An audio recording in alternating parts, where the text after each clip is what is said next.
할렐루야. 반갑습니다. 제가 오늘 무너진 인생의 성벽을 수축하라, 이제 이런 제목으로 말씀을 나누려고 했는데, 여러분들의 얼굴을 보니까 뭐 무너진 게 없으신 것 같아가지고 조금 줄여주시면 되겠습니다.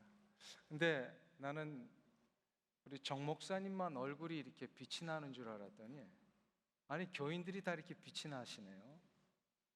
참 하나가 돼가지고 이렇게 빛이 나시는 이 모습. 그래서 한빛교회인가요?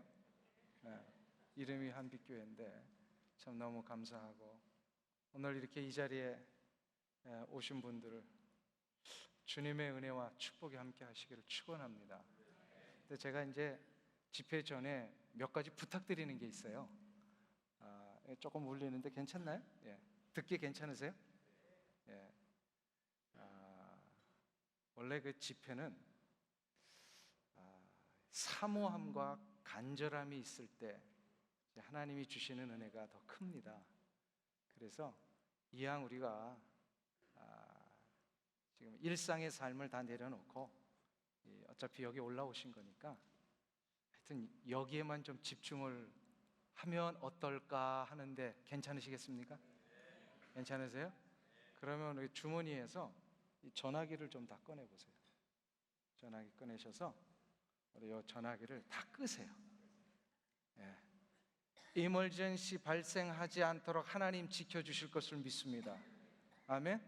예, 그래서 우리 저도 다 끌 거예요. 아멘. 자, 그 다음에 한 가지 더 부탁드리는 것은, 저는 그냥 뭐 강의하는 사람도 아니고 또 무슨 부흥사도 아닙니다. 현재 교회를 목회하는 전형적인 목회자고, 그렇기 때문에 늘 말씀을 가르치는 일을 제일로 중요하게 여기고 있습니다. 말씀을 가르칠 때 해보니까 하나님이 언제 은혜를 주시냐면, 이 선포되는 설교자의 이 말씀을 그냥 이 설교자의 이야기로 듣는 것이 아니라, 이 자리에 저는 도구이고 하나님이 여러분에게 저를 통하여 전달하시고자 하는 말씀이 계시더라는 거예요. 이걸 여러분들 믿으세요? 네. 요것이 먼저 정리되어야 설교를 들을 때에 하나님이 주시고자 하는 음성을 들으십니다. 그러니까 제가 무슨 신령해서가 아니라 저는 그냥 도구예요. 저를 통하여 하나님이 지금 주시고자 하는 말씀이 있으시다라는 거예요. 근데 그것을 내가 한번 이번 기회에 캐치하겠습니다, 받겠습니다 하는 이런 간절한 마음이 있으실 때에 하나님이 여러분에게 놀라운 말씀의 은혜를 분명히 주시리라고 믿습니다. 그런데 제일로 그 간절함이 나타나는 그 위치가 있습니다. 저 끝이랑 저 뒤에는 그런 게 안 나타나고요. 보면은 앞에, 가운데 이렇게 나타나시더라고요. 그래서 이왕이면 우리 은혜를 받기 위해서는요, 좀 요 앞좌석부터, 왜냐하면 제가 눈이 좀 나빠가지고 누가 어떤 얼굴을 갖고 계신지 잘 안 보여요. 그래서 좀 앞좌석으로 이렇게 오시면 어떨까 싶습니다. 아멘. 예, 순종하는 자에게는 3대 이르는 축복이 있을지어다. 이렇게 좀 앞으로 오세요. 앞으로 이렇게 오셔서 여기 앞좌석, 여기 이제 얼마나 좋아요. 네, 조금 앞으로 이렇게 오시고, 우리 저기 젊은 부부들도 제가 뭐 안 시킬 테니까 이렇게 앞으로 오세요. 여기 앞좌석 얼마나 좋습니까? 그래, 이렇게 앞좌석으로 오시면은 참 좋을 것 같습니다. 그 아기 때문에 끝으로 앉으시는군요. 저는 아기가 아무리 울어도 받아되지 않으니까 염려하지 마세요. 그냥 편안하게. 그래서 저희 교회도 우리 저 아기를 이렇게 동반하는 저 뒤에서 그냥 유리벽에서 이렇게 예배 드리는 분들이 있는데, 그러지 말고 앞으로 나오라고. 전혀 저는 받아들이지 않습니다. 그러니까 얼마나 좋아요. 역시 한빛교회는 하나님이 참 이렇게 훈련을 잘 시키신 것 같아요. 일사불란하게. 그렇잖아요. 이렇게 좀 가운데로 이렇게 집중해서 하시면은 참 좋을 것 같습니다. 강사가 왔는데, 근데 제 소개를 너무 잘 해주셔가지고 우리 정 목사님이 여기 부목사님이 저보고 프로필을 보내달라고 했는데 제가 어디 집회 나가면서 프로필 보내본 적이 이 교회가 처음이에요. 프로필 같은 거 제일 중요한 게 뭐예요? 목사에게 그냥 지금 어느 교회 담임하고 있습니다. 저는 오렌지 카운티 한인교회를 담임하고 있는 남성수 목사입니다. 이게 이제 저에게 가장 중요한 프로필입니다. 그것이 또 제일로 하나님 앞에 기뻐하시는 일이고요. 그래서 저의 모든 다른 거 다 잊어버리시고 저는 목회자로서 지금 하나님 앞에 여러분이 주시고자 하는 그런 뜻이 무엇인가를 조금 전까지도 기도하면서 이렇게 왔습니다. 근데 무너진 인생의 성벽을 수축하라 라고 하는 이 말씀을 제가 정했던 이유 중에 하나는 저 역시도 이민자예요. 그렇죠? 이민자가 갖고 있는 애환이 제일로 뭘까요? 큰 애환. 이놈의 영어 좀 잘했으면. 뭐 여기 1.5세 있으신 분들은 그 애환을 잘 모르실 거예요. 근데 저같이 이제 30이 넘어가지고 1세로 온 사람들에게는 영어가 굉장히 힘든 부분입니다. 해다가 안 되면 어떻게 되냐면 그냥 이 수준에서 그냥 만족하고 살지 뭐 이제 그렇게 돼 버린다고요. 그런데 얼마 전에 이민자들을 향한 설문조사가 있었어요. 설문조사를 했는데 이민자들에게 모든 연령대를 통해서 가장 힘든 부분이 무엇이냐 이렇게 물어봤어요. 뭐라고 나왔을 것 같으세요? 이민자들에게 있어서 뭐 휴스턴, 달라스, 저도 달라스에서 5년 살았습니다. 그래서 텍사스하고는 아주 인연이 깊습니다. 이 이민자들에게 있어서 가장 큰 애환이 뭐냐? 가장 큰 힘든 부분이 뭐냐? 오늘 맞추시는 분은 제가 우리 정 목사님한테 제 책 4권 드렸는데 나중에 맞추시는 분 한번 나중에 주세요. 뭐라고 생각하세요? 여러분에게 이야기를 해보세요. 여러분에게 가장 힘든 부분이 뭐세요? 이민자로 예? 만족이 안 된다. 어떤 만족이 안 되세요? 무엇으로도 만족이 안 된다. 우리 병원에 가서 설명 잘 못하고 그거는 뭐 저도 마찬가지입니다. 예.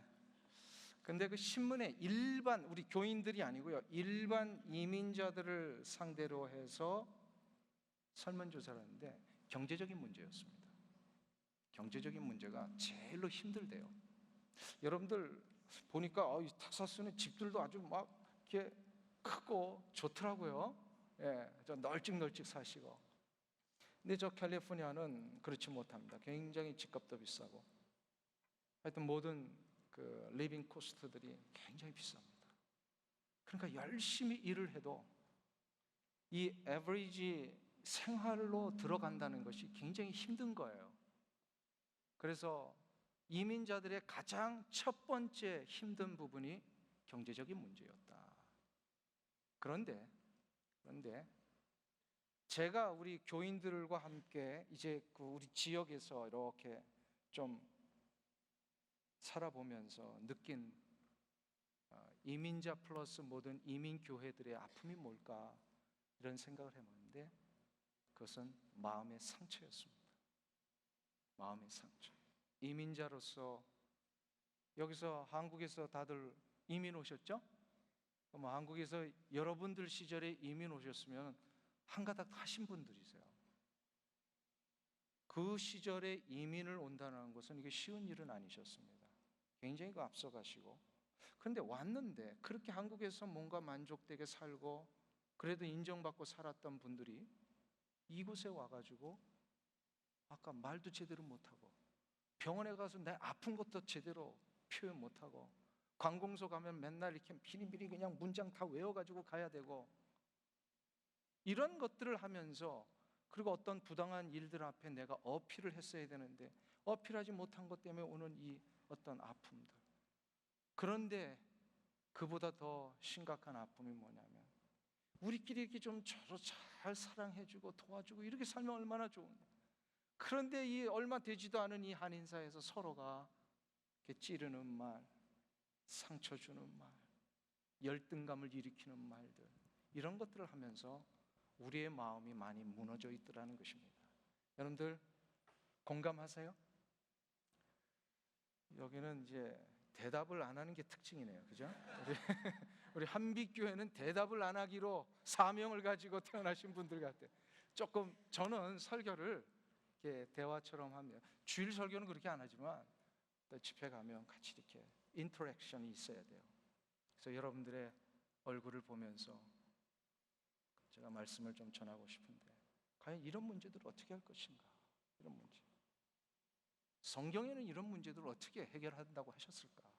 이게 이제 굉장히 중요한 일이었습니다. 20세기가 나온 최고의 지성이라고 하는 C.S. 루이스라고 하는 분이 계십니다. 지금 돌아가셨어요. C.S. 루이스 혹시 들어보셨어요? 이분이 여러 가지 많은 책을 썼는데 Screwtape's Letters라고 하는 아주 유명한 책이 하나 있습니다. 스크류테이프의 편지다, 이런 책입니다. 여기에서 이 스크류테이프라는 사람이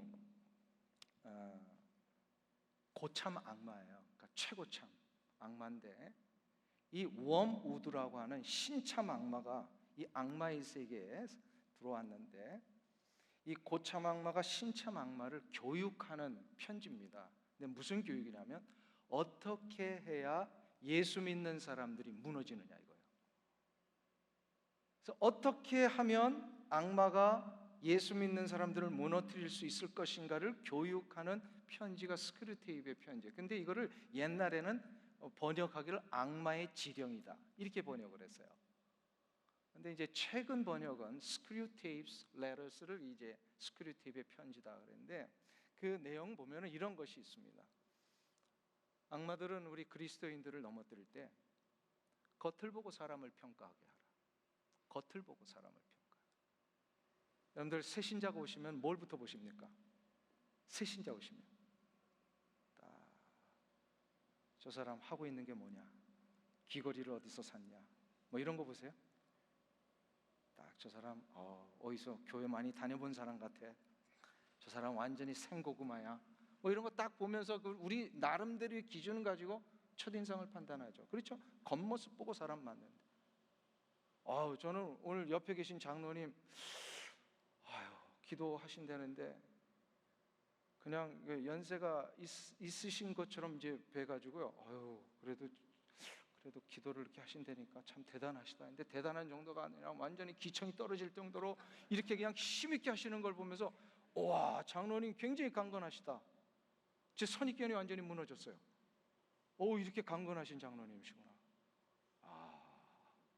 우리는 선입견 가지고 뭔가를 자꾸 판단을 하죠. 근데 그 판단을 가지고 계속 갈 때 문제가 일어나더라는 거예요. 이걸 이제 우리 그리스도인들에게 자꾸 주는 거예요. 저분은 아닌 것 같아. 한 번 이런 일이 있었습니다. 제가 동부에서 사역을 할 때 집사님이 계시는데요, 플러머세요. 그러니까 이제 이 배관 공사하고 막 이렇게 이제 그 건물들 이렇게 하는 아주 전문가신데, 그래가지고 고생을 참 많이 하셨겠습니다, 장로님. 이런 험한 일들을 하시려니까. 그런데 알고 봤더니 이분이 유펜 나오신 분이에요. 유펜의 제일 유명한 학교 스쿨이 뭐죠?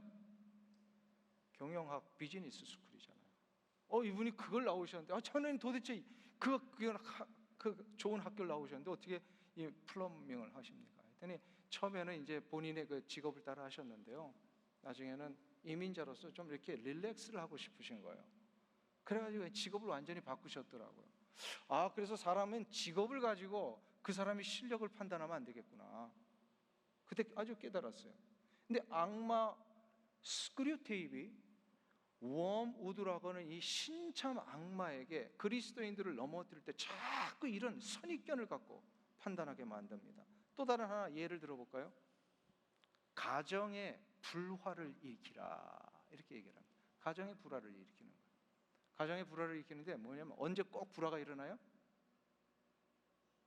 주일날 예배드리러 오면서 차 안에서 불화가 일어나죠. 그러니까 좋은 마음 가지고 예배드리러 가려고 하는데 꼭 파킹락 들어가기 전에 그냥 운전하는 남편과 옆에서, 요즘은 지도를 안 봐서 덜 하십니다. 옛날에 지도 봐주다가 그것도 못 보냐 그러면서 이제 싸움이 일어나는 것입니다.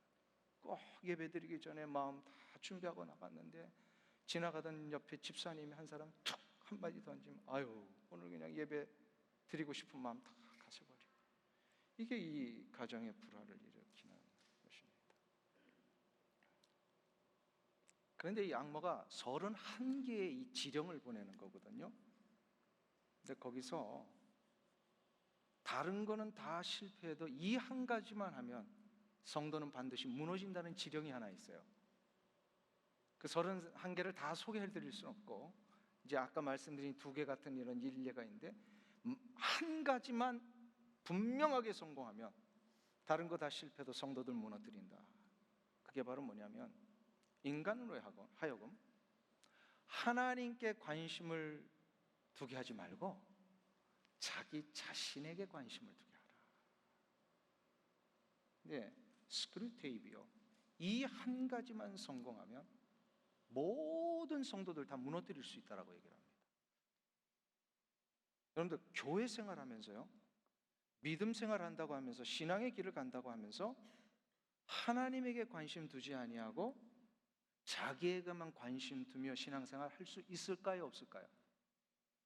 많이 합니다. 그렇게 교회 나오는 사람들 가운데 하나님께 관심 안 두고 자기에게만 관심 두면서 예배 드리러 나온 사람 여기는 없는 것 같아요. 그러니까 동의를 안 하시는 거 보니까. 그런데 저 캘리포니아에는요 굉장히 많아요. 굉장히 많아요. 참 이것이 목회자로서 이 문제를 어떻게 해야 될 것인가, 이 문제를 어떻게. 근데 이것이 지금부터 약 50여 년 전에 영국의 교회의 문제였어요. 번듯하게 교회들은 있고 주일만 되면 이 성공의 교회 나가서 이렇게 예배를 드리고 그러는 것 같은데, 문제는 C.S. 루이스의 입장에서 이렇게 가만히 보니까 성도들이 다 하나님에게 관심이 없고요, 자기 자신에게만 관심이 있는 거예요. 결국 그런 교회들은 어떻게 될까요? 그런 교회들은 어떻게 될까요? 무너집니다. 영국의 교회들이 다 무너졌잖아요. 영국은 이 성공회가요 굉장히 리버럴해져 가지고요, 동성연애에서부터 시작해서 진화론, 모든 세속주의 이런 것들이 다 그냥 교회 안에서 같이 가고 있어요. 이게 이제 50년 전 영국의 문제인데, 이것이 실은 영국 캠브리지의 50년 전에 해당되는 문제일까? 아니에요. 이 시대를 살고 있는 우리 한인 교회들에게도 이 문제가 점점 심각해지고 있다는 것입니다. 이 문제에 제대로 대답을 하지 않고 살았던 민족이 바로 이스라엘이었습니다. 이 문제에 제대로 대답하지 않고 이 문제 다 넘어지면 어떻게 된다고 그랬어요? 교회가 무너지고 아픔이 일어나고, 이것이 제대로 되지 않으면 민족이 무너집니다. 나라가 무너집니다. 이스라엘은 무너졌잖아요. 그래서 하나님에게 관심 두지 않았어요. 겉으로는 매 안식일마다 나와가지고 예배 드리는 것 같았어요. 제사 드렸어요. 근데 저들은 제사를 형식적으로는 드렸지만 저들의 마음은 어디에 있었어요? 화려해 보이는 이방의 신상들에게 가 있었어요. 자기들의 배를 채우는 일에만 집중을 했어요. 결국 하나님이 어떻게 하세요? 무너뜨리시죠. 그래서 저들은 바벨론 포로로 잡혀갑니다. 바벨론 포로로 잡혀갔을 때에 저들이 70년 동안 이제 포로 생활을 하고, 그리고 이제 이 포로 생활이 거의 끝나고 이제 그 다음 세대들이 일어났을 때에 하나님께서 1차로 이제 바벨론 포로에 있는 사람들을 다 이스라엘로 복귀를 시켰어요. 그게 약 느헤미야 시대보다 90년 전의 일입니다. 근데 이 에스라에 의해서 이제 2차로 이제 또 바벨론 포로에 있던 사람들이 돌아가가지고 성전을 건축을 했는데, 들려오는 소식에 의하면 느헤미야가 소식을 하나 들었는데 성전 건축이 다 중단이 돼 버렸어요. 이건 무슨 얘기예요? 성전 건축이 중단됐다는 건 뭘 못하고 있다는 거예요? 예, 하나님 드리는 제사 못하고 있는 거예요. 거기에 한 가지 더, 이스라엘 민족의 자긍심이요 자부심이라고 여겼던 예루살렘 성벽이 다 무너져 버린 거예요. 성벽이 다 불타버려서 무너졌어요. 이 소식을 전해 들었던 느헤미야가 가슴이 아팠어요. 하나님 두고 온 저 조국, 나의 저 고향 땅, 이것이 무너졌다는데 하나님 어쩌면 좋습니까? 여러분들 한국에서 들려오는 소식이 좋아야지, 맨날 싸움하고 안 좋은 일들 일어나면 여러분들 어떠세요? 마음이 좀 힘들잖아요. 근데 그 정도가 아니고요, 조국의 모든 것들이 다 무너져 버린 거예요. 폐허가 되어 있었어요. 이것 때문에 며칠을 금식하며 눈물로 기도를 했어요, 느헤미야가. 근데 이 느헤미야가 하나님이 이 기도를 들어주셔가지고 한참 근심 가운데 있는데, 이 느헤미야 직업이 뭐예요? 원래 술 맡은 관원입니다. 이 페르시아 제국의 아닥사스다라고 하는 이 황제의 옆에서 술 맡은 관원으로서, 옛날에는 하도 독살이 많으니까 술에 독이 들었는지 안 들었는지 이거 관리하는, 마치 그 청와대 비서실장과 같은 사람이에요. 일을 하는데 가만히 왕이 보니까 이 느헤미야가 근심 어린 얼굴로 수종을 들고 있는 거예요. 뭐냐? 무슨 문제냐? 솔직히 얘기합니다. 우리의 조국이 다 이렇게 불탔답니다. 가슴이 너무 아픕니다. 이 일 앞에 아닥사스다가 하나님이 마음을 주신 거예요. 너가 원하는 게 뭐냐? 이때에 느헤미야가 솔직히 얘기합니다. 제가 고국으로 돌아가서 나라를 회복시키고 싶습니다. 이때에 허락을 합니다. 그래서 아닥사스다라고 하는 황제의 입장에서 보면은 느헤미야는 이스라엘 땅에 총독으로 가는 거예요. 그런데 하나님은 이 느헤미야를 뭐로 쓰세요? 선지자로 쓰십니다. 그래서 느헤미야가 성경에는 선지자로 나오는 거예요. 그 당시 역사적인 배경에서는 총독이었어요. 페르시아 제국의 식민지 국가인 이스라엘로 가가지고 총독으로서의 역할을 하는데, 이 총독으로 가지만 그는 총독의 역할을 하는 게 아니라 뭐래요? 하나님이 원하시는 일을 시작합니다. 무너진 이스라엘의 성벽을 수축하는 거예요. 이 성벽을 수축하는 데 있어서 굉장히 중요한 포인트들이 오늘 본문에 나옵니다. 제가 오늘 서론에서 여러분들이 인생의 아픔이 있고 상처가 있고 경제적인 어려움이 있고 뭔가를 하고 싶어도 되지 않는 이런 답답함이 있다라고 하는 이 이민자로서 어찌 보면 그것이 우리의 무너진 성벽일 수도 있습니다. 말은 안 하시지만 가정에 어려움이 있으신 분들이 계실 것이고요. 어떤 직업을 가지고 어떤 꿈을 가지고 사업을 생각하며 나가려고 했는데 그 부분에 대하여 전혀 회복이 되지 않는 분들이 있으시다면, 오늘 느헤미야가 예루살렘 성벽을 어떻게 회복시켰는지 이것을 우리가 생각해 보면서 우리의 삶의 인생에 무너진 성벽을 수축하는 은혜가 있기를 주의 이름으로 축원합니다. 그래서 오늘 여러분들은 굉장히 수지 맞으신 날입니다. 왜냐하면 이거 아무에게나 가르쳐 드리는 일이 아니거든요. 그래서 하나님께서 토목공사를 시작하게 한 이 느헤미야의 성벽 수축은요, 단순히 토목공사가 아니라 영적 회복의 역사였습니다. 이 영적 회복의 역사를 통하여 우리 인생에 무너진 성벽을 수축하는 것은 첫 번째 뭘 해야 되냐면 예배를 회복해요. 이상하죠? 마음의 상처, 인생의 어려움, 언어적인 문제, 경제적인 문제, 이런 것들을 회복을 하는데 예배를 회복해야 된다. 왜 그럴까? 오늘 본문을 한번 보세요. 느헤미야 선지자가 예루살렘 건축을 하면서 의도적으로 처음 시작한 것이 있습니다. 다시 한번 우리 느헤미야 보실까요? 3장 1절. 우리 다 같이 합독하겠습니다. 혹시 오늘 이 집회 녹화하시나요? 녹화 안 하셔도 되고요. 괜찮습니다. 자, 3장 1절 우리 다 같이 합독하겠습니다. 그때에 대제사장 엘리야십이 그의 형제 제사장들과 함께 일어나 양문을 건축하여 성별하고 문짝을 달고 또 성벽을 건축하여 한메아 망대에서부터 하나넬 망대까지 성별하였고, 느헤미야가 예루살렘 성벽을 건축하는데 제일 먼저 시작한 곳이 뭐라고요? 한번 찾아보세요. 뭘 건축하면서 시작을 했습니까? 그때 대제사장 엘리야십이 그의 형제 제사장들과 함께 일어나 무엇을 건축하여? 양문을 건축하여. 근데 놀라운 사실은 제가 의도적으로 그래서 중간에 이 성전 건축이 어떻게 진행되어 있는지를 쭉 설명하는 게 3장 1절부터 이 마지막 32절까지 쭉 이어지는데, 그걸 다 안 읽은 이유는요, 한번 보세요.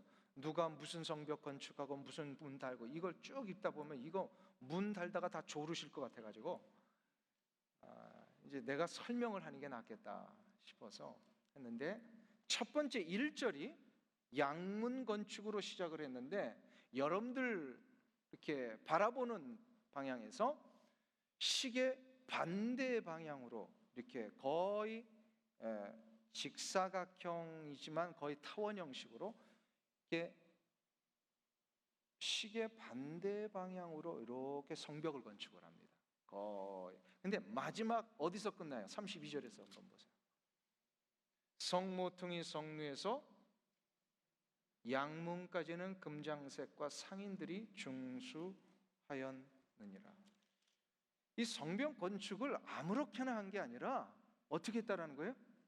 양문 건축에서 시작해서 수많은 성벽들과 문을 달다가 결국 어디서 마쳤어요? 양문에서 마칩니다. 양문이 중요하다는 거예요. 양문이 뭐예요? 양문이 뭐예요? 네? 예, 장로님이시죠? 양쪽으로 열려서 양문이다. 그 정말 새로운 해석이셨어요. 이따가 책 한 권 드리세요. 그건 그럴 수 있겠구나. 근데 이 원어적으로 보면 영어의 번역, 혹시 영어 성경 갖고 계신 분 뭐라고 돼 있습니까? sheep gate라고 돼 있죠. sheep, 이게 뭐예요? 양이 드나드는 문이다. 그래서 양문이에요. 이제 알았구나. 그걸 알았으면 책 한 권 받으시는 건데, sheep gate입니다. 자, sheep gate라고 하는 것은 양이 드나드는 문이 있다. 이거 양이 왜 드나들까요? 성문을 뭐와 연결되어 있는 거예요? 이게 양문이, 이제 혹시 성지순례 갔다 오신 분들은 아실 거예요. 양문으로 바로 들어오면은요, 솔로몬의 성전하고 연결이 됩니다. 그러니까 성전에서 뭘 하는 거예요? 양을 잡아서 하나님 앞에 제사를 드리는 일을 수월하게 해서 가장 가까이에 있는 문이 바로 양문이었어요. 근데 이거를 중심으로 해서 성벽을 쌓았다. 지금 느헤미야의 머릿속에는 뭘 그리고 있는 거예요? 뭘 중요시 여기는 거예요? 하나님 앞에 제사를 드리는 이 일을 가장 중요하게 여겼다라는 거예요. 왜 양문을 그가 건축하는 것이 중요하다라고 알았을까? 예레미야 17장 27절 한번 보세요. 우리 한번 찾아보세요. 예레미야 17장 27절.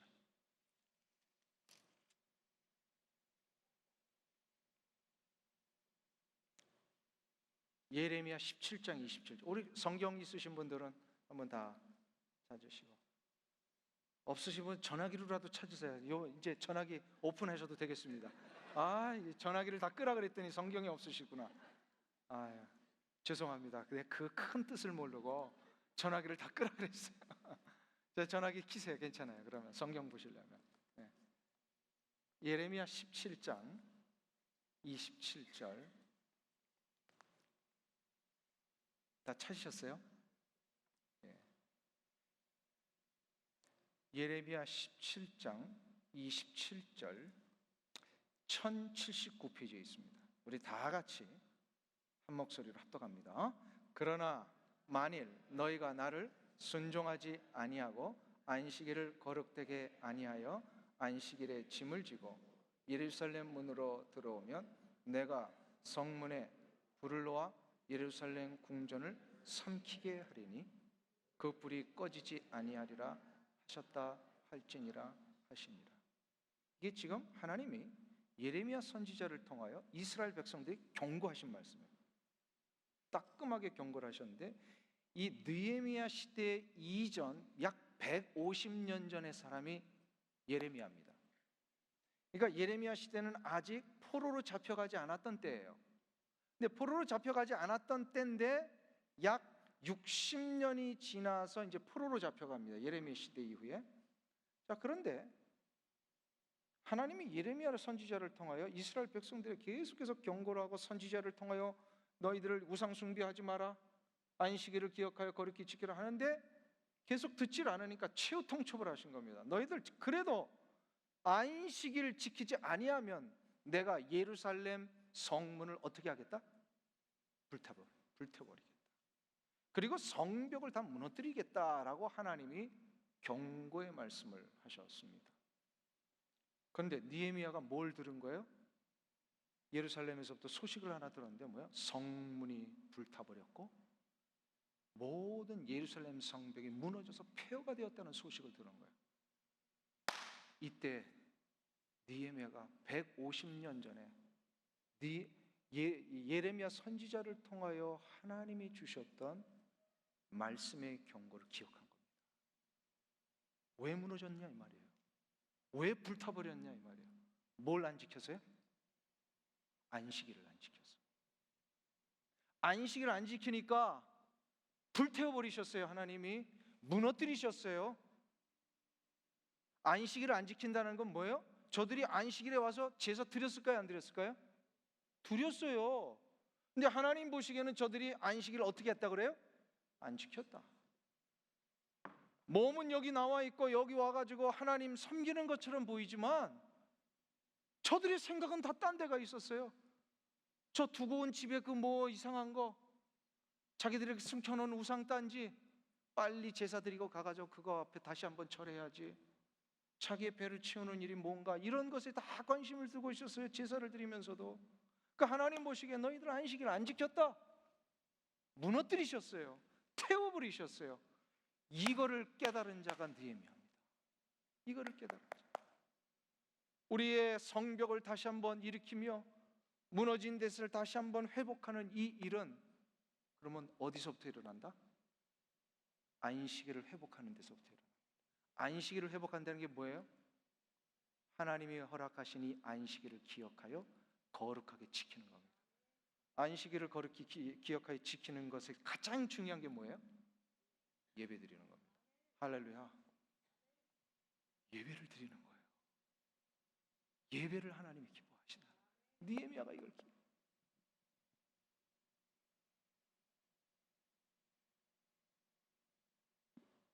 이사야 선지자를 통해 하나님이 이스라엘 백성들에게, 예레미야보다 훨씬 이전에 또 선지자죠, 우리에게 사명을 하나 주셨어요. 이사야 43장 21절에 보면 이 백성은 내가 나를 위하여 지었나니 나의 찬송을 부르게 하려 함이니라. 할렐루야. 이 백성은 내가 나를 위하여, 한번 따라해주세요. 이 백성은 내가 나를 위하여 지었나니 나의 찬송을 부르게 하려 함이니라. 할렐루야.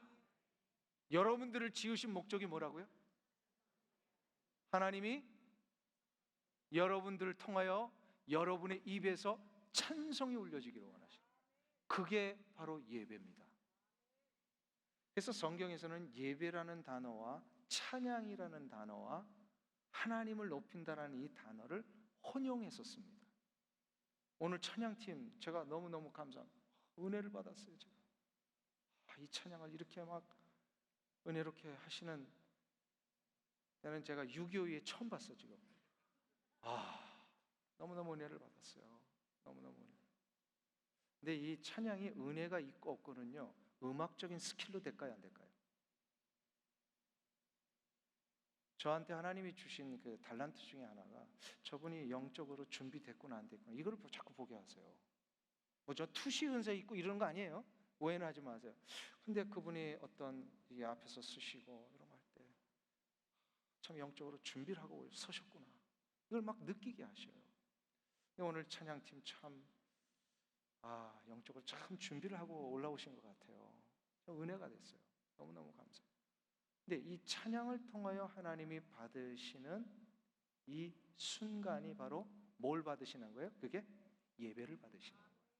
그러니까 예배라고 하는 건 뭐죠?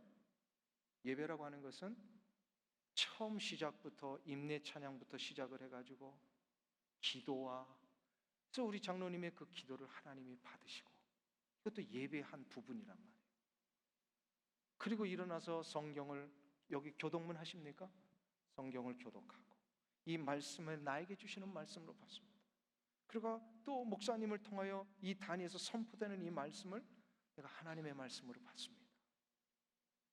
근데 하나님의 말씀으로 받는지 안 받는지를 담임 목사는 알까요, 모를까요?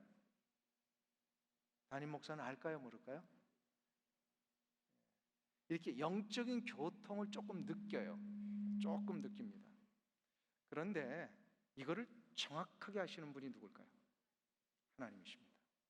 저분이 지금 저 두고 온 저 가스불 안 끈 것 때문에 좀 걱정하고 있구나. 요거를 저는 몰라요. 저도 몰라요. 근데 하나님은 하신단 말이에요. 그분이 진짜 이 순간에 하나님에게 집중하고 있느냐? 아까 스크류 테이프에서 뭐만 만들어 버리면 다 무너진다 그랬어요? 성도들로 하여금 하나님에게 집중하지 않고 다른 거에, 사람에게, 나에게 집중해 버리면 그 사람 다 무너진다. 하나님 그걸 하신단 말이에요. 느헤미야가 이걸 알았어요. 회복해야 될 게 무엇이냐? 우리 예배구나. 예배구나. 근데 놀라운 사실은 예배를 회복을 하잖아요. 하나님이 예배하는 자에게 주시는 축복이 있어요. 축복이 있어요. 한번 따라했습니다. 예배는 하나님이 주시는 축복의 현장이다. 많은 사람들이 이걸 모르고요. 그 축복을 언제 달라고 그러냐면요. 일상의 삶에서 직장 가가지고 또 사업하시는 분들은 스몰 비즈니스 하시는 분들 자신의 비즈니스 그래서 하나님 오늘도 축복해 주세요. 이렇게 소망해요, 안 해요? 하죠.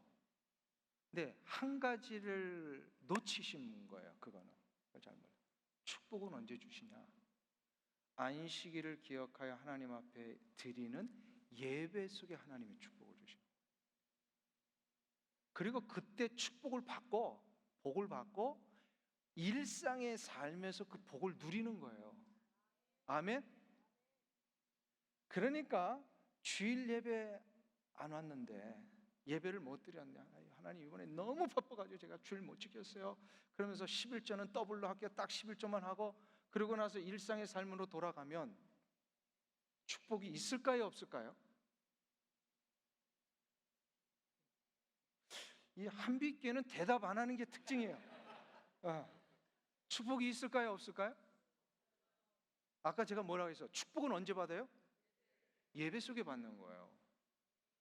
그 예배 받은 축복을 일주일의 삶에서 누리는 거예요. 하나님이 이것을 우리에게 주셨어요. 그래서 안식일을 정해 주실 때 이 날은 무슨 날이다 그러셨어요? 하나님이 정해 놓으신 복된 날이다. 복된 날이 뭐예요? 복을 보장한 날이에요. 아멘. 그러니까 안식일은 예배하는 날이고 예배하는 날이 뭘 보장받는 거예요? 복을 받는 날. 할렐루야. 여러분들 하나님이 내리시는 복을 다 누리시길 축원합니다. 근데 이민자들이 많이 이걸 몰라요. 저희 교회도 제가 이거 가르쳐 주는데 5년 걸렸어요. 5년 걸렸어요. 많은 사람들이 너무 바쁘게 살아가지고 주일 예배를 잘 못 드려요. 그런데 그게 뭐냐면 아무리 바쁘게 살아도요 하나님이 그 사람을 보호해 주시지 않고 이 복의 문을 열어주시지 않으면요 한날 그냥 쳇바퀴 돌듯이 열심히 일을 하는데 한날 그 자리로 돌아오셔. 그 자리로 돌아오셔. 그게 너무너무 안타까운 거예요. 복을 받는 비결을 모르는 거예요.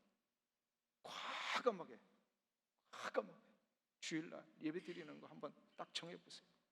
그래서 주일은 안식일은 우리가 언제 지켜야 돼요?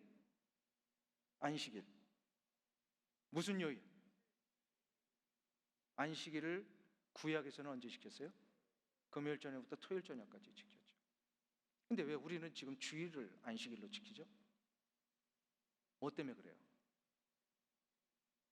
두 가지 이유입니다. 첫 번째는 안식일을 금요일에서 토요일까지 지키는 건 구약시대 때 하나님이 정해놓으신 창조의 안식일입니다.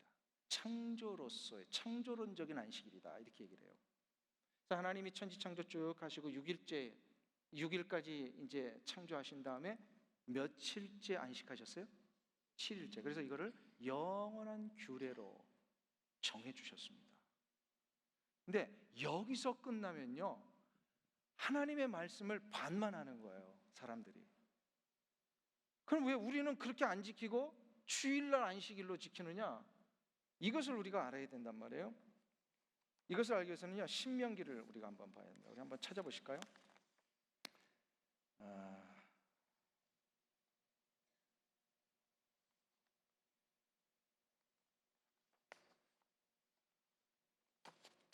가만있어요. 제가 원고를 안 보고 해가지고.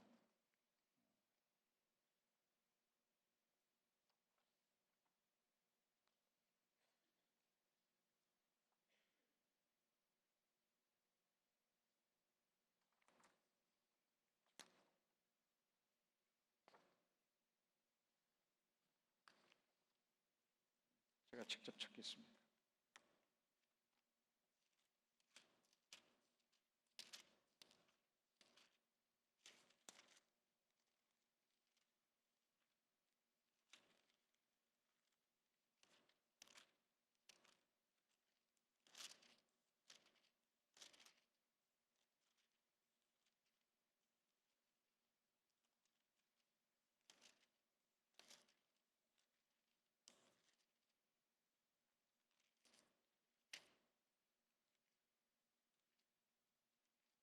예, 신명기 5장입니다. 신명기 5장 15절을 우리 한번 찾아보세요.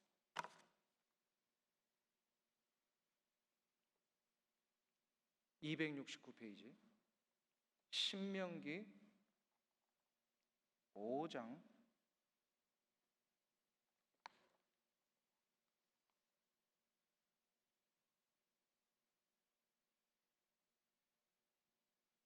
15절 말씀, 우리 다 같이 합독하겠습니다. 너는 기억하라. 내가 애굽 땅에서 종이 되었더니 내 하나님 여호와가 강한 손과 편팔로 거기서 너를 인도하여 내었나니 그러므로 내 하나님 여호와가 내게 명령하여 안식일을 지키라 하느니라. 자, 아까 창세기에 보면 안식일을 왜 지키라고 하셨어요? 하나님이 6일 동안 일하시고 7일째는 창조를 완성하고 쉬시기 위하여서, 그리고 모든 인간에게 쉬라고 하시면서 창조론적인 안식일로서 7일째 쉬라고 하셨어요. 근데 여기서는 안식일을 뭐 때문에 지키라고 하셨어요? 15절을 다시 한번 보세요. 너는 기억하라. 내가 애굽 땅에서 종이 되었더니 내 하나님 여호와가 강한 손과 편팔로 거기서 너를 인도하여 내었나니 그러므로 내 하나님 여호와가 내게 명령하여 안식일을 지키라 하니라. 지금 뭐 때문에 지키라고 하셨어요? 이스라엘 백성들을 어디에서 구원하셨다? 애굽에서 구원하신 것 때문에 안식일을 지키라. 즉 창조론적인 안식일에서 이제는 하나님이 구원론적인 안식일로 이걸 완전히 다시 바꾸십니다. 신명기는 뭐예요? 우리를 향하신 하나님의 약속의 율법들을 다시 재갱신하며 리마인드 시켜주시는 거예요. 그러니까 창조로서 하나님이 정해놓으신 이 안식일이 구원의 역사를 통하여 안식일의 의미가 완성된 거예요. 그러다 보니까 하나님이 안식일을 지키는데 창조 때의 안식일의 원래 의미가 무엇이냐면 우리 인간을 구원하신 것에 대한 감격과 감사의 날로 안식일을 지키라는 거예요. 그래서 이스라엘 백성들이 신명기에 와서는 안식일을 구원받은 것에 대한 감사로 안식일을 지킵니다. 그 이후에 모든 이스라엘 백성들이 안식일을 그렇게 지켜요. 그런데 우리의 구원의 진정한 완성은 언제 이루어집니까? 이 세상 사는 동안에. 물론 천국에서도. 우리 권사님이세요? 네. 아유, 대답을 너무 잘하셔서. 참, 우리 이런 권사님만 계시면 그냥 설교할 맛이 얼마나 나는지 몰라요. 네. 그런데 한번 보세요. 이 세상 사는 동안에 구약시대의 백성들의 모든 불완전한 구원을 누가 완전케 하셨어요? 예수 그리스도. 예수 그리스도께서 이 구원을 완전케 하셨잖아요. 그래서 예수 그리스도를 역사의 정점으로 해서 그 이전의 과거의 모든 역사, 그리고 예수 그리스도를 정점으로 이후에 우리를 포함한 모든 올 세대까지 예수 그리스도를 믿기만 하면 구원을 받습니다. 아멘. 이게 놀라운 십자가의 은혜의 역사예요. 그러니까 구약의 모든 것은 예수 그리스도의 구원을 모형으로 해서 이루어진 것이고요, 그리고 신약에 사는 모든 백성들이 2000년 전에 오신 예수 그리스도의 구원을 나의 것으로 받으면서 믿는 거예요. 그러니까 지금 여러분이 예수님의 구원을 믿음으로 어떻게 된 거예요? 구원받은 자가 됐고, 이 구원은 완전한 구원이에요. 이 구원은 완전한 구원이지만 이 완전한 구원을 통하여 저 천국에서 이게 이제 우리의 하나님이 이루실 가장 완전한 성숙한 구원을 주십니다. 아멘. 자, 그러니까 예수 그리스도를 통하여 이루신 구원은요, 불완전한 구원이에요, 완전한 구원이에요. 완전한 구원을 이루신 날을 기념하는 날이 언제예요? 안식 후 첫날이에요. 예수 그리스도의 십자가를 통하여 구원이 시작이 되어서 이 구원이 진짜 완벽하게 이루어졌다는 것을 선포한 날이 부활절입니다. 부활절이 안식 후 첫날이잖아요. 그래서 우리는 안식일을 뭐로 지키는 거예요? 주일날 지키는 거예요. 주님이 부활하신 날 새벽을 지키는 거예요. 창조론적인 구원에서 이제는 완전한 창조론적인 안식일에서 이제는 완전한 구원론적인 안식일을 지키는 겁니다. 그래서 우리가 주일을 지키는 거예요. 할렐루야. 왜 주일날 예배 드리러 오는지 몰랐죠? 그냥 목사님이 오라고 그러고 장로님이 안 오면 막 전화하니까 왔잖아요. 근데 왜 우리는 그냥 월요일날 예배 드려도 되고 뭐 화요일날 예배 드려, 요즘 그런 사람도 굉장히 많아요. 나 주일날 일하니까 그냥 월요일날 예배 드리면 어떻습니까? 우리 교회도 그런 형제가 있었어요. 근데 이게 뭘 모르는 거예요? 하나님이 만드신 질서를 모르는 거예요. 어떤 사람은 화요일날 뭐 예배 드리면 나 뭐 안식일 지켰다 그러고, 어떤 사람은 뭐 난 수요일날 오후에 뭐 예배 드리고 나서 안식일 지켰다. 이게 질서가 없잖아요. 그러면 안 된단 말이에요. 성경에서는 딱 두 가지의 질서를 얘기를 했어요. 구약 시대 때는 불완전하니까 창조론적인 안식일을 지켰어요. 금요일부터 토요일까지. 그러나 예수 그리스도 이후에는 우리는 완전히 이루신 예수님의 구원 때문에 이제는 구원론적인 안식일을 지키는 겁니다. 내가 구원 받았으니까. 아멘. 그러니까 이제 이런 주일날 예배 드리는 거에 토 달면 된다, 안 된다? 안 돼요. 그 주일날 오전에 뭐 축구 있다 그러고 애들 사커팀 데려가야 된다 그러고, 그래서 우린 도저히 주일날 오전에 예배 못 드려요, 목사님. 그러니까 우리를 위해서 그냥 월요일날 뭐 저녁에 예배 한번 만들어 주세요, 그런 요청이 있었어요. 근데 더 이상한, 이게 오늘 설교가 너무 길어지네. 제가 죄송합니다. 제가 속해 있는 그 교단이 CRC입니다. Christian Reformed Church예요. 그러니까 미국 교단이에요. 근데 미국 교단이 이제 1.5세대, 2세들이 많이 목회자가 들어왔어요. 어느 날 이렇게 이제 우리 노예 안에서 이렇게 컨퍼런스를 하는데, 그 그러니까 형제가 아니라 이제 젊은 2세 목사님인데, 이분이 개척을 했어요. 개척을 했는데 너무너무 힘든 거예요. 젊은이들을 상대로 하니까. 이 나이 드신 분들이 얼마나 안정감이 있는지 몰라요. 저는 나이 드신 분들 굉장히 좋아요. 근데 젊은이들은 또 뭐가 좋아요? 이게 그냥 역동적인 힘이 있잖아요. 그래가지고 우리 그 2세 목사님이 이제 목회를 하는데, 목회를 처음에는 이제 개척해서 잘 하셨는데 나중에 보니까 좀 어려움이 발생이 됐어요. 주일날 이 젊은 형제들이 30대 후반 뭐 이런데, 그 아이들이 다 이제 엘레멘처리고 막 사커팀 나가야 되고 베이스볼 나가야 되고 이러면서 주일날 점점 빠지는데 몇 가정 안 남은 거예요. 주일 예배를 드리러 오는데. 그래서 도대체 왜 그런 걸 알아봤더니 이제 그 젊은 가족들이 요청을 해요. 목사님, 우리 애들 이거 케어하느라고 주일날 오전 안 됩니다. 그러니까 우리 주중에 예배 한번 드리면 어떻겠습니까?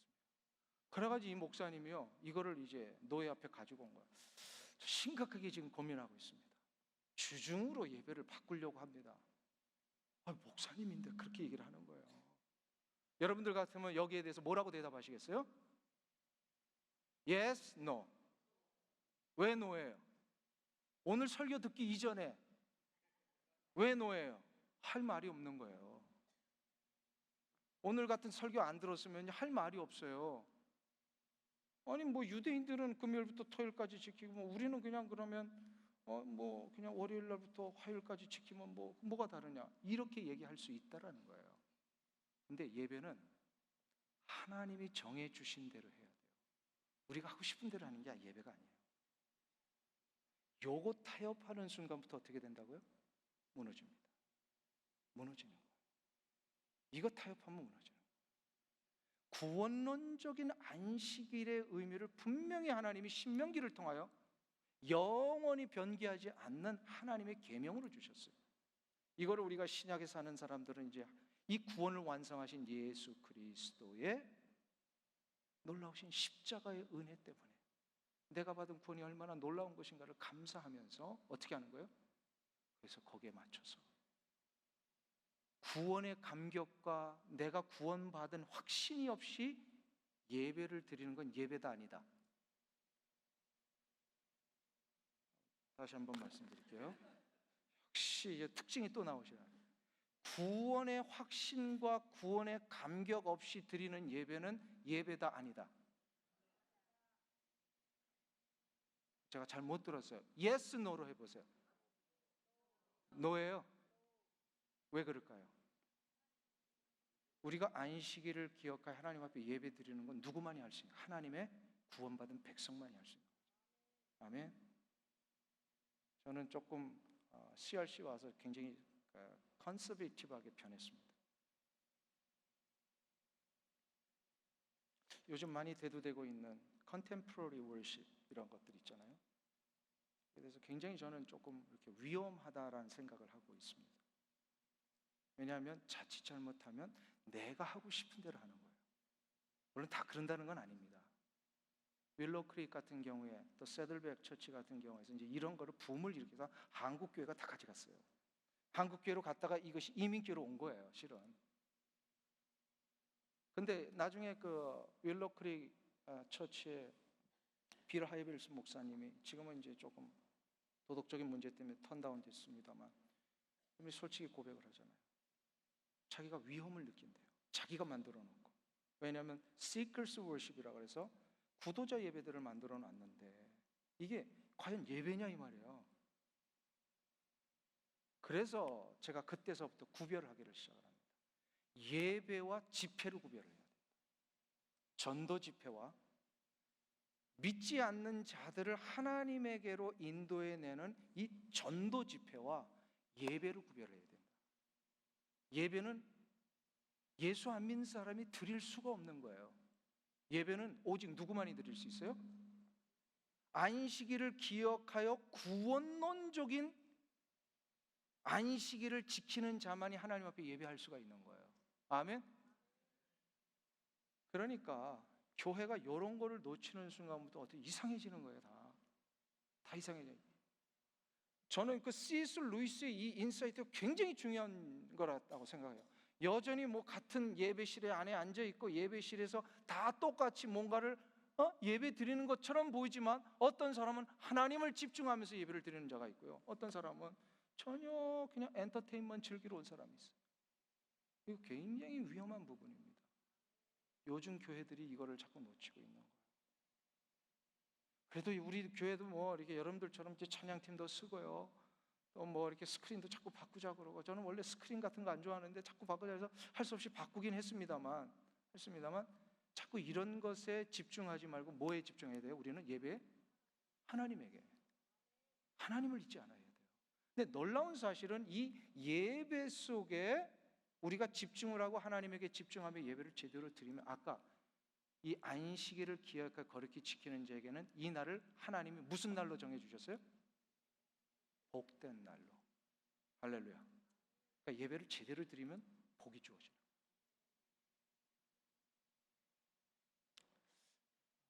별로 안 믿으시는 것 같아서 제가 간증을 하나 해야 될 것 같아요. 어느 날 갑자기 교회 사무실에 있는데 집사님 한 분이 전화가 오셨어요. 목사님, 다음 주 화요일 날, 그때 뭐 목요일인가 화요일이었어요. 다음 주에 저희 가게 오셔서 예배 좀 드려주세요. 그러더라고요. 그래서 집사님 무슨 일이세요? 그랬더니 주저주저 하시다가 끝에 이렇게 얘기했어요.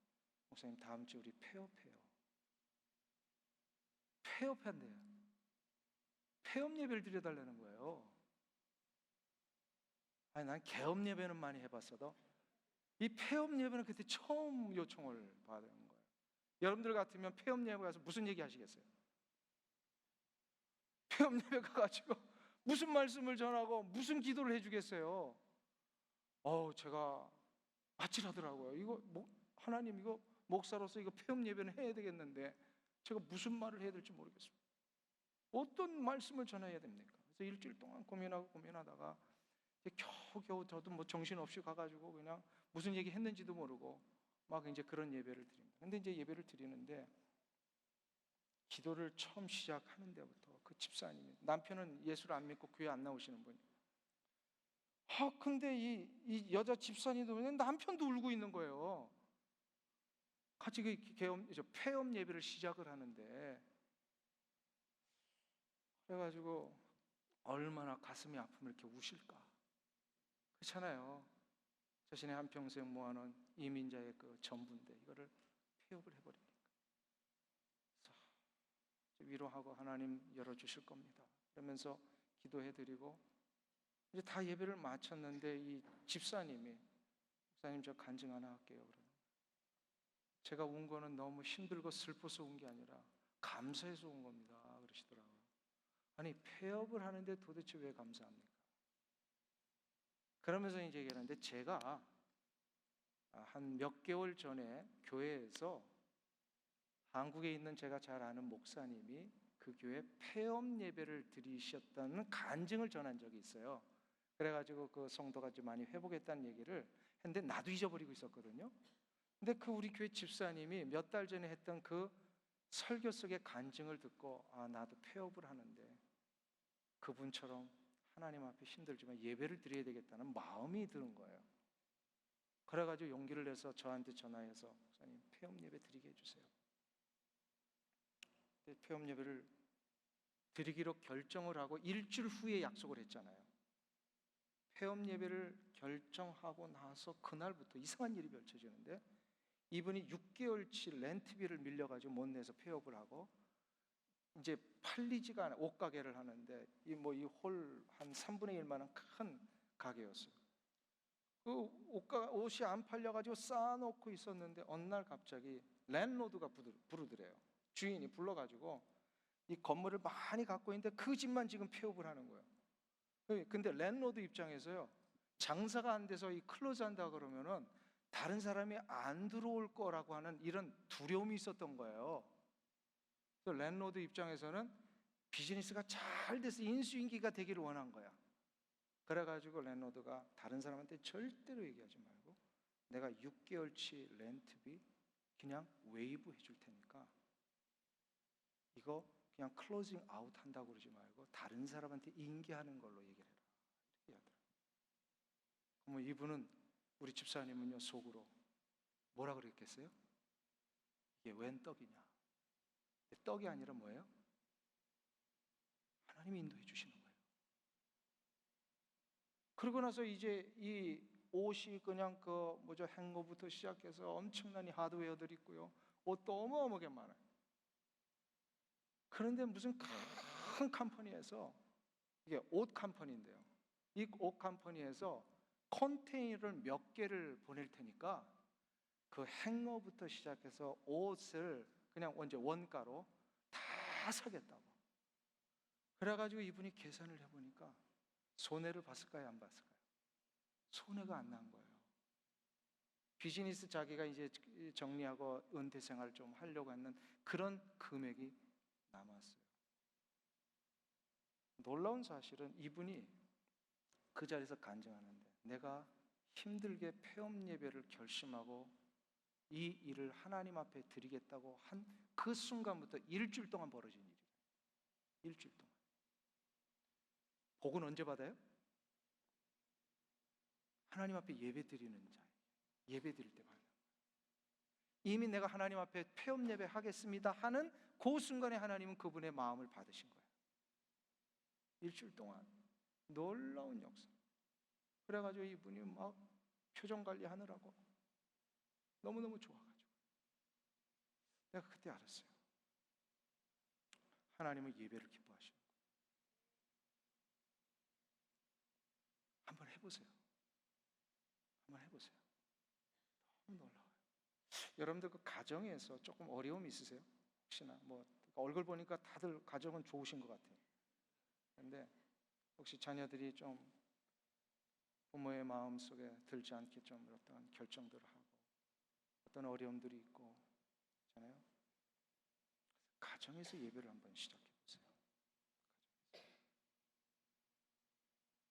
그 예배하는 속에 힘들어도 애들 앉혀가지고 같이 예배 드리고, 뭐 설교 뭐 오래 할 필요 없어요. 그냥 찬양 부르고 사도신경하고 말씀 읽고 마치 큐티 시어링 하듯 나 이 말씀 이렇게 은혜 받았다 하면서 그냥 아버지들이 영적인 가장으로서 제사장의 역할을 하면서 그냥 나누는 거예요.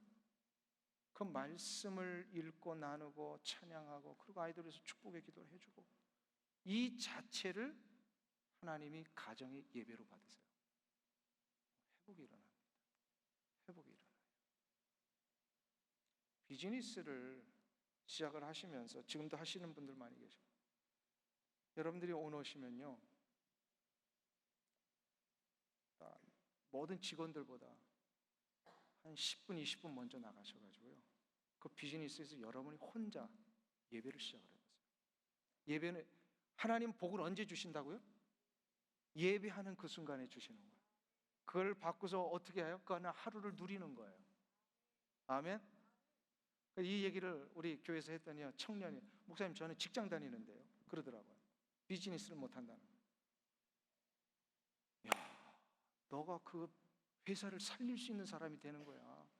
제가 얘기를 해줬어요. 너가 다른 사람들보다 10분, 20분 먼저 가라. 그래가지고 그 직장에 제일 먼저 가서 너가 그 직장을 위해서 하나님 앞에 너 혼자 예배자로 드려라. 하나님이 너를 기뻐하실 거다. 그래서 너 때문에 그 직장 복 받을 거예요. 믿으세요? 믿으시는 분만 아멘 해보세요. 그리고 요거를 한번 실천해 보세요. 오늘 예배만 하다가 그냥 설교를 마칠 것 같은데 그냥 예배만 할게요. 제가 지금부터 약 12년 전에 중국 선교와 북한 선교에 대한 부름을 받고서, 물론 20여 년 전에 부름 받았는데 실제적으로 길이 열린 거는 이제 12년 전부터 열려서 이 중국과 북한의 변방 지역을 다니면서 탈북자들을 회복시키고 저들을 구출하고, 그리고 저 3세 조선족들이 있어요. 근데 거기에 사역자들이 있습니다.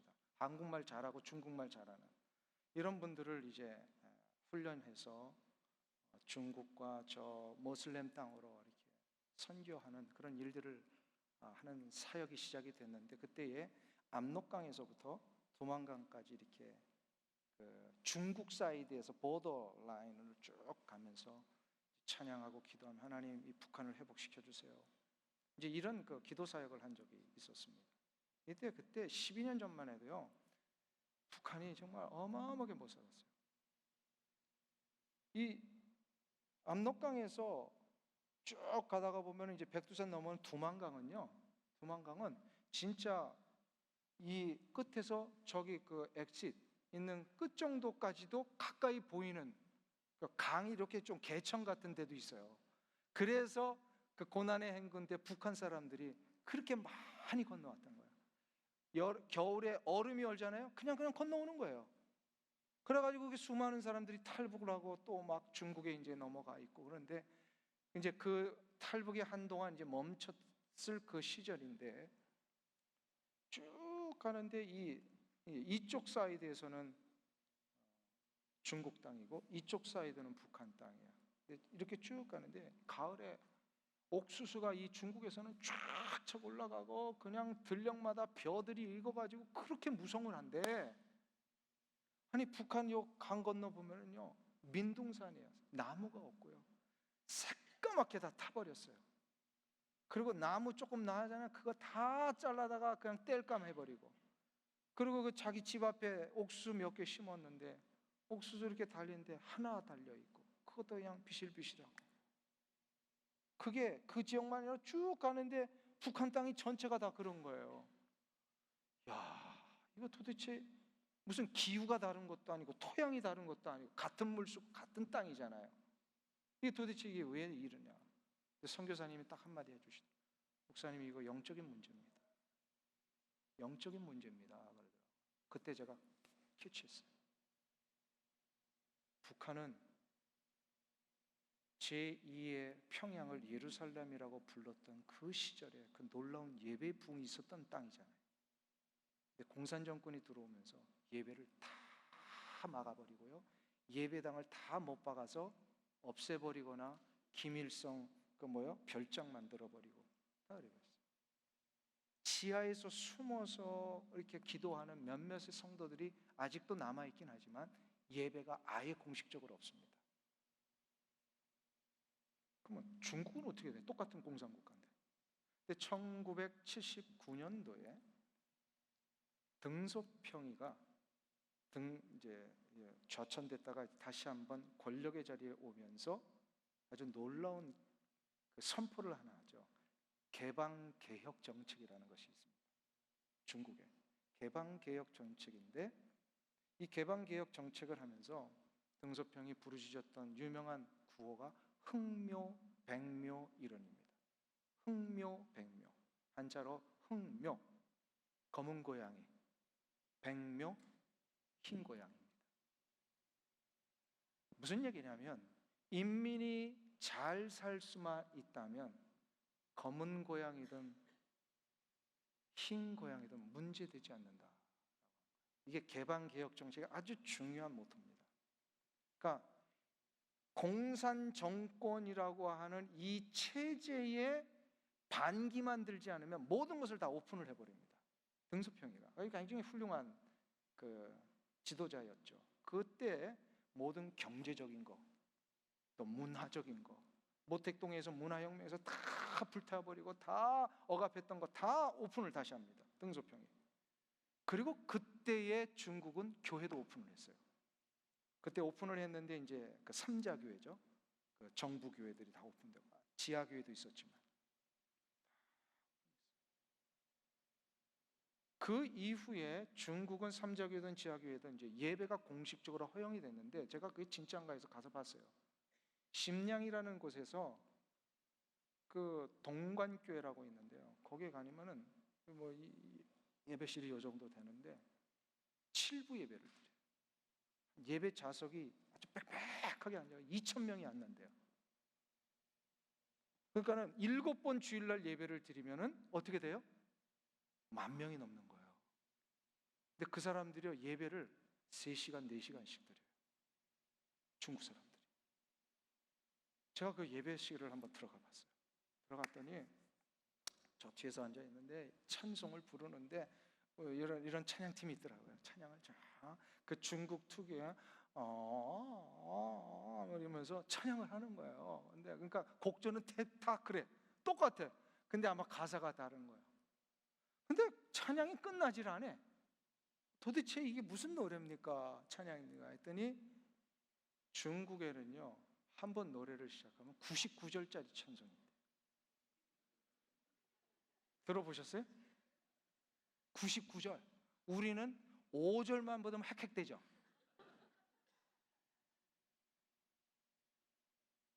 준비 찬송 우리 하는데 이제 아까 한 30분 많이 하신 거예요. 보통 교회들은요, 준비 찬송하고 이러면 5분 하면 빨리 시작해야 되고 못 견뎌요. 중국은요, 찬양을 예배 전에 목사님 설교 전에 찬양을 하는데 99절 한 절이 1분씩만 해도 얼마나 걸려요? 100분 걸리는 거예요. 한 번 찬양 부르는데 1시간 30분 찬양하는데, 여기에 찬양 인도자가 한 번 더 하면 어떻게 돼요? 찬양만 3시간. 그게 이제 개방개혁 정책 이후에 중국에서 나타난 예배의 모습이었어요. 예배를 드리면 하나님이 복을 주세요, 안 주세요? 공산당이건 아니건 간에 주세요, 안 주세요? 주세요. 저는 중국이 많은 중국 학자들이요, 중국의 경제 성장이라는 이런 것에 대해서 경제적으로, 정치학적으로 뭐 이렇게 많이 해석을 합니다만, 저는 그때 확신했어요. 중국이 복을 받는 이유는 예배를 풀었기 때문이다. 예배를 열었기 때문이다. 저는 목사기 때문에 크게 보이는 거예요. 아, 예배를 허용을 하니까 중국이 복을 받는구나. 근데 지금 시진핑이 어떻게 해요? 예배 지금 다 막죠. 보세요, 이제 중국 또다시 몰락의 길을 갈 수밖에 없습니다. 그 계속 막으면 선교사님들 다 추방되고 지금 그래요. 이게 이제 79년 이후에 이제 2019년이니까 한 30년 정도 지난 이 시점에 엄청나게 이 중국이 부흥을 했는데 저들이 왜 부흥했는지 모르는 거예요, 지금. 공산당이 역시 공산당이구나. 자기들의 유익만을 생각하지. 참 예배. 그래서 한 나라의 회복은 경제적인 원리도 아니고요, 정치학적인 원리도 아니고, 한 나라의 회복은 예배의 회복에 있다. 믿으세요? 우리 두고 온 대한민국 회복을 지금 못하고 있습니다. 대한민국의 회복은 저는요, 예배의 회복을 다시 한번 해야 된다 생각을 해요. 이민자의 회복, 여러분의 개인의 회복, 가정의 회복, 일터의 회복, 하나님 앞에서 예배를 진정으로 구원론적인 안식일을 지킨다는 사명을 가지고 한번 해보게 해보세요. 그러면 여러분들에게 그 날은 복된 날로 여겨주실 겁니다. 저는 설교를 할 때 꼭 숙제를 드려요, 성도들에게. 여러분들 꼭 숙제 좀 하시겠어요? 어려운 숙제 아닙니다. 수련회 내려가면 이 예배를 한번 실천해 보세요. 중요한 거는 신앙적으로는 주일날 안식일로 지키는 이 예배 회복, 그리고 가정에서의 예배, 그리고 일터에서의 예배, 세 가지만 한번 해보세요. 숙제할 수 있다 없다? 대답, 역시 여기는 특징이 대답이 없는 거야. 여러분들 숙제할 수 있으세요, 없으세요? 아멘? 한번 해보세요. 저는 뭐 은사가 뭐 이렇게 투시 이런 거 없지만 한 가지는 확신해요. 하나님의 말씀의 약속을 붙들고 순종하면 여신다. 이게 이제 벌써 9시 15분이네요. 몇 시까지 마치는 거죠? 네. 한 가지만 그냥 하고 제가 못한 건 내일 그냥 할게요. 네. 요한복음 4장에 보면 주님께서 사마리아 수가성에 지나시다가 사마리아 여인을 만나시죠. 사마리아 여인을 만나시는데 이 여인이 가늠한 여인입니다. 부정한 여인입니다.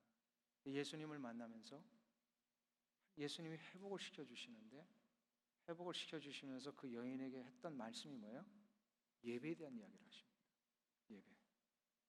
근데 예배를 어떻게 드리는지에 대한 이 여인이 좀 혼란이 왔어요. 사마리아 여인. 그런데 예수님이 이 사마리아 여인에게 예배를 어떻게 회복하라고 하세요? 아주 중요한 얘기예요. 하나님은 누구이시니? 영이시니? 무엇과 무엇으로? 신령과 진정으로 예배할지니라. 신령과 여기서 근데 개역 개정은 이제 이거를 다시 번역했죠. 영과 진리로 예배할지니라. 영과 진리로. 여기서 예수님이 두 가지를 가르쳐 주시는 겁니다. 예배를 할 때에 내가 예배하는 대상이신 하나님이 누구이신지를 알고 하라는 거예요. 하나님이 누구이신지도 모른 채 예배하면 그게 예배가 제대로 안 드려진다는 거예요. 근데 하나님이 누구시라는 거예요? 하나님은 영이시니. 하나님은 영이시니. 이게 무슨 뜻이에요? 하나님은 영이시니 예배하는 자가 영과 진리로 예배할지니라. 하나님 영이시다. 뭐예요? 하나님은 물질적인 환경적인 물리적인 존재에 갇혀 있는 분이 아니라는 겁니다. 아멘. 하나님은 이 모든 것을 초월하시는 분이세요. 우리처럼 여기에 이렇게 한계가 있거나 여기에 갇혀 계신 분이 아니라는 거예요. 그리고 이건 무슨 얘기냐면 하나님은 초월자이시고 우리의 모든 것을 뛰어서 우리를 간섭하시고 섭리하시는 전능자이시다라는 거죠. 하나님은 영이십니다. 아멘. 근데 이런 영이신 하나님 앞에 우리가 예배를 드린다는 것을 알아야 되는 거예요. 누구에게 예배를 드리냐 이 말이에요. 하나님에게 됩니다. 하나님은 영이십니다. 자, 그런데 이 영이신 하나님에게 우리가 그러면 영이신 하나님을 향하여 나갈 때 어떻게 우리가 나가야 돼요? 무엇과 무엇으로? 영과 진리로. 근데 놀라운 사실은 하나님은 영이시니 했을 때 그 영이라고 하는 단어를 성경에서는 푸뉴마라고 하는 헬라어를 썼어요. 푸뉴마. 이거를 스피릿이라고 번역을 합니다. 이게 뭐예요? 거룩하신 하나님의 영을 가르치는 거예요. 푸뉴마, 파라클레이토스 이런 것들이 다 똑같은 단어인데 이거를 누구를 하나님의 영은 누구세요? 성령이십니다. 그런데 영과 진리로 나아가라 할 때 이 영이 또 푸뉴마예요. 우리에게도 성령을 통하여서 나아가라고 얘기를 하십니다. 그럼 진리는 누구예요? 진리가 뭐예요? 진리는 말씀이시고 말씀이 육신이 있어 우리 가운데 거하신 누구세요? 예수 그리스도. 그러니까 영과 진리로 예수 그리스도가 나를 구원하셨고 구원받은 내가 그 놀라운 구원의 감격을 가지고 하나님 앞에 나아갈 때에 반드시 성령의 역사하심을 힘입어 나가야 된다는 거예요. 아멘. 그럴 때 영이신 하나님을 예배할 수가 있는 것입니다. 아멘. 이게 예배드리는 자의 굉장히 중요한 베이직이에요. 아무렇게나 준비도 안 된 상태에서 그냥 내가 하고 싶은 대로 막 하는 게 예배가 아니라 이 성령님을 의지하면서 성령님 내가 주 앞에 나갑니다. 도와주세요. 그리고 예수 그리스도를 믿어 구원에 이르렀다고 하는 구원의 뭐예요? 확신과 감격이 있을 때 성경적으로 이 근거를 다시 한번 아까 빠뜨려서 말씀드린 겁니다. 사랑하는 우리 휴스턴 한빛교회 한빛장로교회 성도님 여러분, 이 예배는 아무리 강조해도 지나치지 않습니다. 예배를 회복해 보세요. 여러분의 인생의 성벽을 수축하십니다. 복을 받는데 어떤 복이 이루어집니까? 성령께서 나와 함께 하시니까요. 내 마음의 치료가 일어나요. 예배를 드리니까 내 마음속에 그렇게 어느 누구의 상담을 받아도 되지 않았던 내 열등감과 분노와 그 옛날의 그 아픔의 문제들이 참 해결돼요. 이런 얘기들을 하려면 너무 간증이 많아요. 예배하는 자에게는 하나님이 복을 내리십니다. 한번 따라하겠습니다. 일주일의 승리는 주일 예배로 결정되고 하루의 승리는 아침의 예배로 결정된다. 믿으십니까? 예배를 회복하셔서 이 휴스턴 한빛 장로교회가 이 땅에 예배를 보여주고 선포하고 예배 때문에 얼마나 놀라운 복을 받는 것인지를 한번 알려주시는 귀한 은혜가 있기를 축원합니다. 한번 기도하겠습니다. 하나님 아버지, 오늘 이 저녁에 무척 힘이 들고 피곤한 시간이지만 우리의 귀를 열고 눈을 들어 주님의 원하시는 뜻이 무엇인지를 알게 해주시니 감사를 드립니다. 하나님, 오늘 이 자리에 머릿속엔 사랑하는 우리 휴스턴 한빛 장로교회 성도님 모든 한 분 한 분을 이제 마음에서부터 우러나오는 진정한 예배자로 회복시켜 주시옵소서. 저들이 예배드리는 현장 속에 하나님은 분명히 복을 내려 주실 줄로 믿습니다. 주의 거룩하신 은혜의 역사를 부어주시되 가정에서 예배자가 일어나게 하시고 일터에서 예배자가 일어나게 하시고 하나님의 거룩하고 복된 이 귀한 교회에 들어와 예배자로 설 때에 하나님은 저들을 붙드시고 인도하시고 놀라운 은혜의 역사로 세워주실 줄로 믿습니다. 예배하는 자에게 부어주시는 놀라운 복을 누리며 간증하며 세상의 많은 사람들에게 보여줄 수 있는 주님의 귀한 성도들 다 되게 하여 주시옵소서. 예수님의 이름으로 기도하옵나이다.